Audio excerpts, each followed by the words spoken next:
If perennial powerhouse Germany not making the knockout round at the World Cup had been the only bizarre thing that had happened, this tournament would still be pretty bizarre. The strangest thing, though, might be the distribution of teams in the knockout round, which begins Saturday. Half of the bracket contains Ronaldo and Messi and Neymar, and Portugal and Argentina and Brazil to go with their three superstars, pre-tournament favorite France, high-flying Belgium, motivated Mexico and dark horse candidates Uruguay. The other half has South America's fourth-best team, Colombia, and 7 European teams that collectively failed to even make the quarter-finals at Euro 2016. Mexico, the last North and Central American team left standing, is a little disappointed to find itself playing Brazil in the round of 16. This was supposed to be the year that Mexico found its way into the quarter-finals for the first time in 32 years. It defeated Germany, led its group comfortably after 2 games, and needed just a draw against Sweden to win the group and earn a game against Switzerland.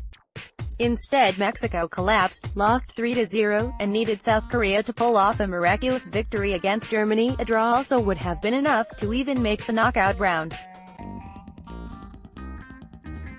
Given Brazil's confident performance in its final group game, the Brazilians have to be the tournament favorites now, with Mexico facing another round of 16 exit. France faces 2 potentially difficult games to reach the Final Four. It would have to defeat Argentina, then the winner of Uruguay and Portugal. France may well be the slight favorite of that quartet, but not by much. All 4 teams will feel like they have a legitimate chance of making the semi-finals. In the other half of the bracket, Spain can hardly believe its good fortune. The Spaniards only won Group B after they scored a stoppage-time goal in their final game, while Portugal gave up a stoppage-time goal at virtually the same time. Thanks to those results, Spain has drawn games against Russia and, if it wins, then the winner of Croatia and Denmark. Croatia has been very good this tournament, and Russia is playing at home, but anything except a berth in the semi-finals would be a major disappointment for Spain. The other favorites for the semi-finals, I can hardly believe I'm writing this, is England. The typical England team, weighed down by outsized expectation to the point that its players can hardly pass the ball, has gone missing. In its place is one that's been lethal from set pieces and has the tournament's leading scorer and striker Harry Kane. It's confident of defeating Colombia, especially after standout Colombian attacker James Rodriguez left the last game with an injury. England hasn't won a knockout round game at a major tournament since 2006, but has to be the favorite to take its next 2. This tournament has proved that anything can happen. But come the knockout round, the best teams usually find a way. We'll watch to see if this World Cup has more surprises to offer.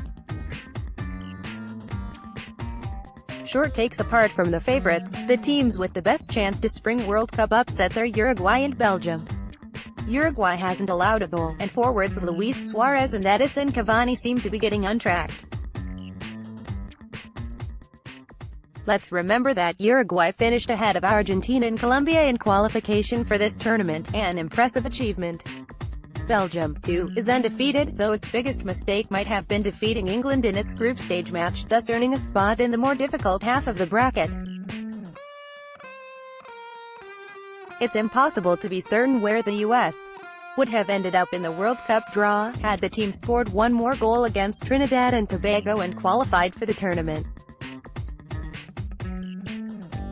That said, the seeding would have been where Tunisia's was, which might have put the Americans in with England and Belgium.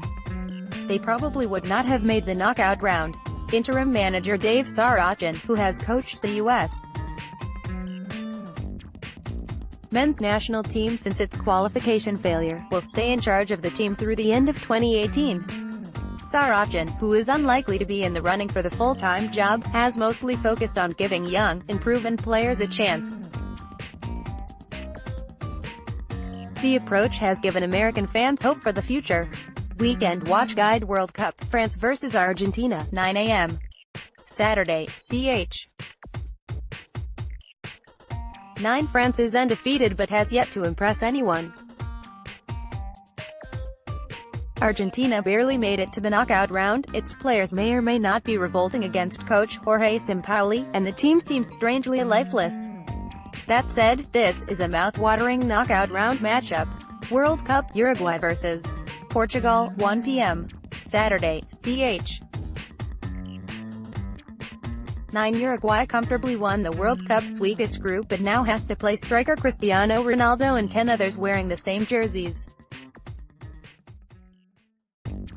He carried Portugal to the knockout round. Can he take his country further? World Cup, Spain vs Russia, 9 a.m. Sunday, ch. 9. Russia's high-flying start to the tournament crashed and burned in its group stage finale against Uruguay. But nobody really wants to play against the tournament host. Especially not Spain, which looks like it might collectively be 4 years past its best. World Cup, Croatia vs Denmark, 1 p.m. Sunday, ch.